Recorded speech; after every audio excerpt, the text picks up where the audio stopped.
Bueno, muy buenos días. Hoy vamos a trabajar lo que son las formas personales del verbo. Ya habíamos estado trabajando las formas impersonales la semana pasada y esta semana vamos a continuar con la partecita más compleja del verbo, que son las formas personales, porque pues esta tiene mucho más que analizarle a cada uno de los verbos que conforman o que están como parte del núcleo en una oración. ¿Listo? Entonces, voy a mencionarlas a nivel general, pero ya en unos segundos empiezo a explicarlas una por una. ¿Listo? Entonces, dentro de las formas personales del verbo hablábamos la semana pasada que se diferencia precisamente de las impersonales, porque en la personal yo puedo conocer inmediatamente qué persona, qué tiempo, qué número y qué otros aspectos me menciona el verbo en esa oración. ¿Listo? Bueno, dentro de las formas personales yo puedo analizar la persona, el número, el tiempo, el aspecto, la voz y el modo. Listo, vamos a hablar ahora de cada una de ellas. ¿Listo? Dentro de la persona tenemos 3 personas y dentro del número tenemos 2, dependiendo la cantidad de personas que estén realizando la acción. Explico. Entonces, dentro de la persona tenemos la primera, la segunda y la tercera persona, en el singular y en el plural. Entonces, en la primera persona del singular está el pronombre personal yo, y dentro del plural está el pronombre personal nosotros. ¿Listo? Esta es la primera persona, tanto del singular como del plural. Singular, acuérdense, ya lo habíamos trabajado iniciando año en el diagnóstico, ya les había explicado, ¿cierto? Que en el lenguaje el número se refiere a singular y a plural. Singular si estoy hablando de una sola persona y plural si estoy hablando de 2 o más. Entonces, por eso es que se dividen en 3 personas y a su vez en 2 números, singular y plural. ¿Listo? En la segunda persona del singular tengo a tú y tengo a usted. Y en el plural está ustedes y está vosotros. En la tercera persona del singular tengo a él. Ese él, por favor, no se les olvide que siempre lleva tilde. Si no le colocan la tilde, ya no es un pronombre personal, sino es un artículo. ¿Listo? Entonces, en la tercera persona del singular está él y está ella. Y en el plural está ellos y está ella. Entonces, ahí estamos hablando de lo que es la persona y de lo que es el número en el verbo. Pasamos a hablar del tiempo. Eso ya conocemos cuáles son los 3 tiempos, ¿cierto? Pasado, cuando las cosas ya sucedieron, ¿cierto? Presente, cuando la acción está sucediendo, y futuro, cuando todavía no ha sucedido. ¿Listo? Dentro de estos 3 tiempos, dependiendo del verbo, dependiendo si es un verbo en su forma personal o impersonal, se dividen también en simples y en compuestos. Entonces, simple son esos verbos personales que no necesitan un auxiliar, como por ejemplo los impersonales. Hablábamos la semana pasada que los verbos impersonales siempre necesitan un auxiliar para que se puedan entender, para que se puedan analizar. Entonces, en los simples no necesitan ningún auxiliar. Ahí están todos los verbos que nosotros conocemos. Corrimos, saltamos, jugamos, hablas, cantamos. Cuando, por ejemplo, yo digo cantamos, él automáticamente me permite saber quién está realizando la acción. Ese cantamos, entonces, se está refiriendo a nosotros, ¿cierto? En tiempo presente.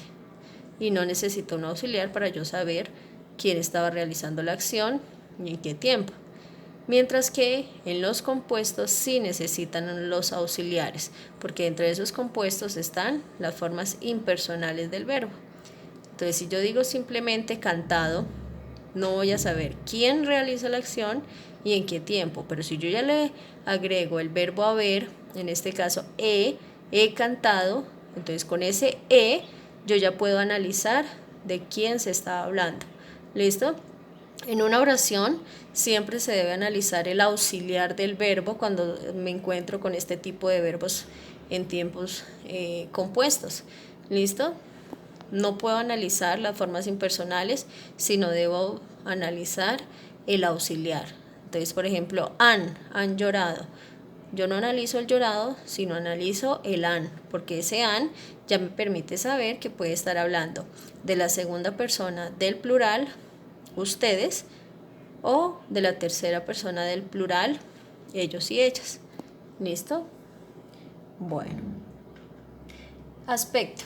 Dentro de este aspecto, el verbo se analiza desde dos puntos, el perfecto y el imperfecto. Perfecto, cuando yo veo en la oración que las acciones ya se realizaron, se completaron, ¿listo? Tuvieron un término, un final, ¿listo?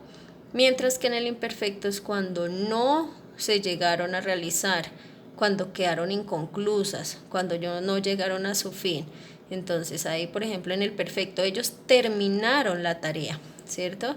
Entonces se sabe que realizaron, que finalizaron la acción. ¿Cuál era la acción? Terminar la tarea, ¿cierto? En el imperfecto ellos estaban haciendo la tarea, no se sabe si la terminaron, ¿cierto? Yo escribía un libro, no se sabe si terminó de escribir el libro. Entonces, por eso es perfecto e imperfecto. Perfecto cuando ya se terminó, cuando efectivamente se concretó la acción. Imperfecto cuando no se sabe si sí se terminó o no se terminó la acción. ¿Listo? La voz. Es muy importante que presten mucha atención en cuanto a esto. En la voz tenemos dos clases de voz en el verbo, en la oración. Tenemos la voz activa, que es cuando el sujeto, cuando nosotros ya miramos quién está realizando la acción en la oración y sabemos que sobre él recae la acción, ¿no? Sobre ese sujeto. Él es el sujeto, es el que está realizando la acción. Entonces, por ejemplo, los niños están corriendo. ¿Quién es el sujeto? Los niños. ¿Y qué están haciendo? Corriendo. Entonces, ellos son los que están realizando la acción. Y la voz pasiva es cuando el sujeto es el que recibe la acción. Entonces, en este caso, el parque es pintado por los vecinos. ¿Quién es el sujeto? ¿De quién estamos hablando? Del parque, ¿cierto? ¿Y qué le están haciendo al parque? Lo están pintando, ¿cierto? Entonces, ¿por qué es pasiva? Porque el sujeto, que es el parque, está recibiendo la acción de otro sujeto, en este caso los vecinos, ¿listo? Entonces, activa, otro ejemplo, activa sería la manzana tiene colores bonitos. Entonces ahí la manzana está recibiendo la acción, ¿cierto? Porque estoy hablando exactamente de ella y de que tiene unos colores muy bonitos. ¿Cómo sería pasiva? Entonces, mi tía se come, o la manzana es comida por mi tía. Entonces, ¿cuál sería ahí el sujeto? La manzana. ¿Y ella está realizando la acción? No, la está realizando la tía, ¿listo? Entonces es muy importante tener en cuenta quién está realizando la acción. Bueno, en el modo dependiendo la oración. En el modo dependiendo cuál es la intención de la oración. Tenemos tres modos. Indicativo, cuando simplemente estoy comentando algo en una oración. Terminamos la tarea a tiempo, leímos un libro, fui a casa de mi amigo, recibí la visita de mi tía, ¿sí? Ese es el modo indicativo. Subjuntivo, cuando hay una posibilidad, una duda de que se realice cierta acción. ¿Listo? Entonces, quizás no terminemos la tarea. De pronto llueva en la tarde. ¿Listo? Cuando hay una posibilidad, una duda de que lleguen a pasar las cosas. Y el imperativo es cuando en esa oración expresamos una orden, un ruego o un consejo. Entonces, por ejemplo, termina la tarea ya. Tráeme el libro de lenguaje. Lleva la basura a la caneca.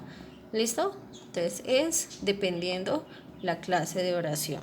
Bueno, listo. Entonces vamos a analizar, les cité acá dos ejercicios para que ustedes se guíen en cuanto a la actividad. ¿Listo? No se preocupen si de pronto no les queda bien. La idea es practicar y en la otra semana en una sesión en Zoom lo que hacemos es socializarla, ¿listo? Entonces, ella trae la fruta para el desayuno. ¿Por qué resalté trae? Porque trae es el verbo, es lo primero que debemos analizar en una oración. Cuando ya tengamos claro cuál es el verbo, ahí sí empezamos a analizar cada uno de los aspectos que les expliqué anteriormente. Entonces ya tenemos claro en esta oración cuál es el verbo, trae. Ahora vamos a empezar a mirar. Entonces la persona, ya la oración me está dando la persona, me está dando el nombre personal, ¿cierto? Ella. ¿Y ella qué es? Entonces, en persona, ella corresponde a la tercera persona del singular, ¿cierto? Cuando dice ella trae, estamos hablando en presente. Como es un solo verbo, no es una forma impersonal y no necesito auxiliar, entonces es un presente simple, ¿listo? Es aspecto perfecto porque ella concretó la acción, ¿listo? Realizó la acción. Es una voz activa porque ella es la que está realizando la acción, ¿cierto? Y el modo indicativo porque simplemente me está presentando una afirmación. Entonces, todas estas cositas debemos analizar en los verbos: persona y número, el tiempo, el aspecto, la voz y el modo. Siguiente ejercicio.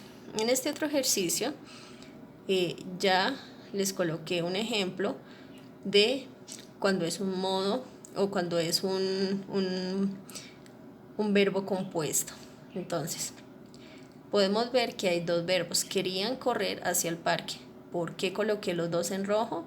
Porque tengo el verbo impersonal, recuerdan los verbos terminados en arerir, el infinitivo. Entonces ahí el infinitivo, el verbo impersonal es el verbo correr. ¿Cuál es el auxiliar? El verbo querían. Entonces ya con el querían yo puedo analizar el resto, ¿cierto? Yo no voy a analizar correr porque no me va a arrojar ninguna información. Analizo querían. Entonces querían correr hacia el parque. Entonces, persona y número. Cuando hablo de querían, yo podría hablar de ustedes, pero también puedo hablar de ellos y ellas. ¿Listo? Entonces me sirve o la segunda o la tercera persona del plural. ¿En tiempo qué? Pasado. Pasado compuesto porque tiene auxiliar y tiene un verbo impersonal. Aspecto imperfecto. ¿Por qué imperfecto? Porque no se sabe si la acción se concretó, ¿cierto? Es una acción que no tuvo un término, ¿listo? No tuvo un final. Una voz activa, porque ellos son los que están realizando la acción, y un modo indicativo, porque simplemente me está comentando, me está realizando una afirmación, ¿listo? Bueno, estos ejercicios son 5 oraciones, entonces vamos a hacer lo mismo que yo hice con las 2 oraciones anteriores. Vamos a identificar en cada una de estas oraciones el verbo y lo vamos a analizar. En cada una vamos a mirar, entonces, la persona y el número, el tiempo, el aspecto, el modo y la voz de cada uno de los verbos en esas oraciones. Este ejercicio lo hacen en el cuaderno, no me lo van a enviar, no me van a enviar evidencias, no le van a tomar fotografías, lo realizan en el cuaderno y lo tienen ahí para socializarlo en el siguiente encuentro que tengamos por Zoom. ¿Listo? Mucha suerte, analicen muy bien, miren muy bien, tienen ahí el material del video, entonces aprovechenlo para que puedan guiarse cuando estén realizando los ejercicios.